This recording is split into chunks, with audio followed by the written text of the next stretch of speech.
నేటి రాశి ఫలాలు. తులారాశి వారికి ఈరోజు దీర్ఘకాలిక రుణ ఒత్తిడి అనేది పెరుగుతుంది. ఇక ప్రయాణాలు ఎవరైతే దూర ప్రయాణాలు చేస్తున్నారో వారికి వాహన ప్రమాద సూచనలు ఉన్నవి. ఇక వ్యాపారస్తులు ఎవరైతే ఉన్నారో వ్యాపార వ్యవహారాలలో ఆలోచించి నిర్ణయం తీసుకోవాల్సి ఉంటుంది. ఇంట బయట కొందరి ప్రవర్తన మీకు ఆశ్చర్యాన్ని కలిగిస్తుంది. వృత్తి ఉద్యోగాలలో ఎవరైతే ఉన్నారో వారి యొక్క ప్రయత్నాలనేవి ఈరోజు అంతగా కలిసిరావు. అలాగే ఈరోజు తులారాశి వారు చిన్ననాటి మిత్రులతో పుణ్యక్షేత్రాలను సందర్శన చేస్తారు. ఈరోజు తులారాశి వారు విపరీతమైన దుర్ని వల్ల చాలా నష్టపోతారు. నేనే గొప్ప అని తిప్పలు పడకండి. ఎందుకంటే అన్నింటా నేనే ముందని మీరు ముందుకు వెళ్ళడం వలన అనేక వివాదాలలో చిక్కుకునే అవకాశం అయితే కనిపిస్తుంది. ఇక అందరినీ నమ్మి మోసపోయే అవకాశం కూడా కనిపిస్తుంది. కాబట్టి ఎవరిని నమ్మాలో ఎవరిని నమ్మకూడదో ఆచితూచి వ్యవహరించండి. ఇక ఉద్యోగాల్లో ఎవరైతే ఉద్యోగస్తులు ఉన్నారో ఉద్యోగంలో మార్పులు సంభవం అవుతాయి. కాకపోతే కొంత ధనయోగం అయితే ఉంది. విద్యార్థులకు విద్యా లాభం ఉన్నది. భూక్రయ విక్రయాలు ఎవరైతే చేస్తున్నారో వారికి లాభాలు గడించే అవకాశం అయితే కనిపిస్తుంది. వివాహ ప్రయత్నాలలో సఫలత అనేది కనిపిస్తుంది. వివాహ శుభముహూర్తం కుదిరే అవకాశం అయితే కనిపిస్తుంది.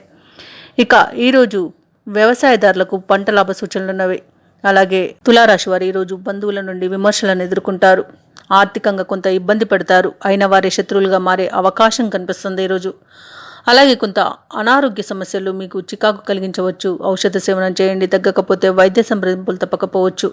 గృహ నిర్మాణ యత్నాలు వాయిదా పడతాయి. ఇక ఆధ్యాత్మిక కార్యక్రమాల్లో పాల్గొంటారు. దేవాలయాలను సందర్శిస్తారు. దేవాలయాలను సందర్శించినప్పుడు మీరు ముఖ్యంగా గుర్తుంచుకోవాల్సింది మీ ఇష్టదైవం యొక్క ఆరాధన మీకు మంచి చేస్తుంది. కాబట్టి తప్పకుండా ఆ దిశగా ప్రయత్నించండి. ఇక కాంట్రాక్టర్లు ఎవరైతే ఉన్నారో నూతన కాంట్రాక్టులను చేజార్చుకునే అవకాశం అయితే కనిపిస్తుంది. అలాగే వ్యాపార వాణిజ్యవేత్తలు ఎవరైతే ఉన్నారో వారికి ఈరోజు లాభాలు లభించడం అనేది కష్టతరమవుతుంది. ఇక ప్రభుత్వ ఉద్యోగస్తులు ఎవరైతే ఉన్నారో వారికి అనుకోని బాధ్యతలు అనేవి అప్పగించబడతాయి. ఇక రాజకీయవేత్తలు వైద్యులకు కొత్త సమస్యలు ఏర్పడే అవకాశం ఉంది. జాగ్రత్త వహించండి. అలాగే విద్యార్థులు కూడా ఈరోజు ఆచితూచి నిర్ణయాలు తీసుకుంటే మంచిది. ముఖ్యంగా తులారాశి వారికి మహిళలకి కుటుంబంలో విమర్శలు ఎదురవుతాయి. ఈరోజు తులారాశి వారికి అదృష్ట రంగు నలుపు, ప్రతికూలమైన రంగు ఆకుపచ్చ, అదృష్ట సంఖ్య 9. ఈరోజు తులారాశి వారు హనుమాన్ చాలీసా మరియు లక్ష్మీ నరసింహస్వామి అష్టోత్తరం పారాయణం చేయడం వలన మంచి శుభ ఫలితాలను పొందుతారు. అలాగే పనులలో వచ్చే ఆటంకాలని తొలగించుకోగలుగుతారు.